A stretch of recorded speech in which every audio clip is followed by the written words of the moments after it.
ഇങ്ങോട്ട് ഇന്ന് ചെറുതായിട്ട് എവിടെയോ പാളിയിട്ടുണ്ടേ. കാര്യം വേറൊന്നല്ല കേട്ടോ. പക്ഷെ എനിക്കൊക്കെ ഇന്നലെ രാത്രി കിടക്കും മുന്നേ എൻ്റെ അടുത്ത് പറഞ്ഞതാ എനിക്കിന്ന് നേരത്തെ പോകണമെന്ന്. അത് ഒരു വട്ടമല്ല കേട്ടോ, 2-3 വട്ടം എൻ്റെ അടുത്ത് പറഞ്ഞിട്ടുണ്ടായിരുന്നേ.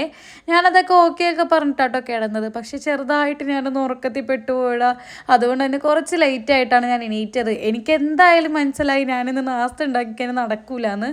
അതുകൊണ്ട് തന്നെ ഓടി ഞാൻ കടയിൽ പോയിട്ട് ചപ്പാത്തി പാക്കറ്റ് വാങ്ങിച്ചിട്ടുണ്ടായിരുന്നു കേട്ടോ. പിന്നെ പയറ് വേഗം കുക്കറിൽ വെച്ചിട്ടാണ് കടയിൽ പോയത്. ഞാൻ കടയിൽ പോയി തിരിച്ച് വന്നപ്പോഴത്തേക്കും നമ്മുടെ പയറോടെ നല്ല സെറ്റായി വെന്ത് വന്നിട്ടുണ്ടായിരുന്നു.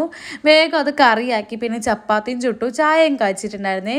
എന്തൊക്കെ പറഞ്ഞാലും എൻ്റെ പണി കറക്റ്റ് ടൈമിന് തന്നെ തീർന്നിട്ടുണ്ടായിരുന്നു കേട്ടോ. ഇക്കാക്കനെ പോയി വിളിച്ചപ്പോഴാണെങ്കിലോ ഇക്കൊക്കെ 5 മിനിറ്റ് 10 മിനിറ്റ് ഞാൻ ഇന്ന് 8:45 എണീക്കലുള്ളൂ എന്ന് പറഞ്ഞ് അങ്ങനെ കിടന്നടാ. ഞാനിപ്പോൾ ആരായി? എനിക്ക് മര്യാദക്ക ചപ്പാത്തി ചുട്ടാൽ മതിയായിരുന്നു. ഞാൻ എന്തിനാണ് ഇത്ര ധൃതി പിടിച്ചത്? അങ്ങനെ ഇക്കാക്കനെയൊക്കെ പോയി വിളിച്ചിട്ട് ഞാനിതാ അവിടെ തിണ്ണപ്പുറമൊക്കെ ഒന്ന് ക്ലീൻ ചെയ്തിടാം കേട്ടോ. കറിയെല്ലാം വെച്ച് കഴിഞ്ഞിട്ട് ഞാൻ അവിടെ കുറച്ച് അഴുക്കൊക്കെ ആയിട്ടുണ്ടായിരുന്നു കേട്ടോ. അതൊക്കെ കഴുകി വെച്ചിട്ട് അവിടെയൊക്കെ അത് തുടച്ചിട്ടിട്ട് പിന്നെ കുറച്ച് പാത്രങ്ങളോട് വീണ്ടും പരന്നിട്ടുണ്ടായിരുന്നു. അത് കൈയോടെ വീണ്ടും കഴുകി വെച്ചിട്ട് പിന്നെ ഗ്യാസിൻ്റെ മേളിൽ വെക്കുന്ന സാധനത്തിലൊക്കെ എന്തൊക്കെ ആയിട്ടുണ്ടായിരുന്നേ. അതെല്ലാം കഴുകിയിട്ട് തുടച്ചിട്ടാട്ടോ വെക്കുന്നത്. അല്ലെങ്കിൽ പെട്ടെന്ന് തുരുമ്പ് പിടിച്ച് പോകാൻ ചാൻസ് ഉള്ളതുകൊണ്ട് അതൊക്കെ തുടച്ച് വെക്കുന്നുണ്ട്. പിന്നെ ചൂടുവെള്ളം ചൂടാക്കാൻ വേണ്ടി വെച്ചിട്ടുണ്ട്. ഇന്നലത്തെ കറി ചൂടാക്കാൻ വെച്ചിട്ടുണ്ടായിരുന്നു. അതെല്ലാം ചൂടാക്കാൻ വെച്ചിട്ട് ഞാൻ കുറച്ച് അലക്കാനുണ്ടായിരുന്നു കേട്ടോ. അതെല്ലാം വേഗം കൊണ്ടുപോയി ഇട്ടിട്ടുണ്ടായിരുന്നേ. നല്ല വെയിലുണ്ടായിരുന്നു രാവിലെ തന്നെ.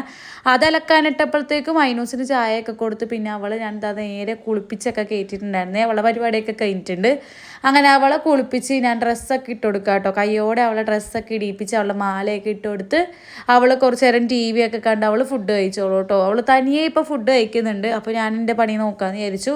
അടിച്ചു ആദ്യം വാരി ഇട്ടിട്ടോ. പിന്നെ നേരെ ബെഡ്റൂമിൽ ചെന്നിട്ട് ബെഡ്ഷീറ്റൊക്കെ നേരെ വിരിച്ചിട്ട് പിന്നെ അവിടെയും കൂടെ ഒന്ന് തൂത്തിടുന്നുണ്ട് കേട്ടോ. പിന്നെ ഞാൻ നേരെ പോയി കുളിച്ച് അപ്പോഴത്തേക്കും നമ്മുടെ ചൂടുവെള്ളം നല്ലോണം ചൂടാറി വന്നിട്ടുണ്ടായിരുന്നു കേട്ടോ. അപ്പോൾ ഞാനിത് ആ ജഗ്ഗിലോട്ട് മാറ്റിയിട്ട് പിന്നെ കുറച്ച് വെള്ളം എടുത്ത് കുടിക്കുന്നുണ്ടായിരുന്നു കേട്ടോ. നല്ല ചൂടോടെ തന്നെ ഞാൻ രാവിലെ വെള്ളം കുടിക്കാറുണ്ട്. ഇപ്പോൾ എൻ്റെ പണിയെല്ലാം കഴിഞ്ഞിട്ടുണ്ടായിരുന്നു കേട്ടോ. ഇനി ഉച്ചക്കത്തേക്കുള്ള പണി മാത്രം നോക്കിയാൽ മതി.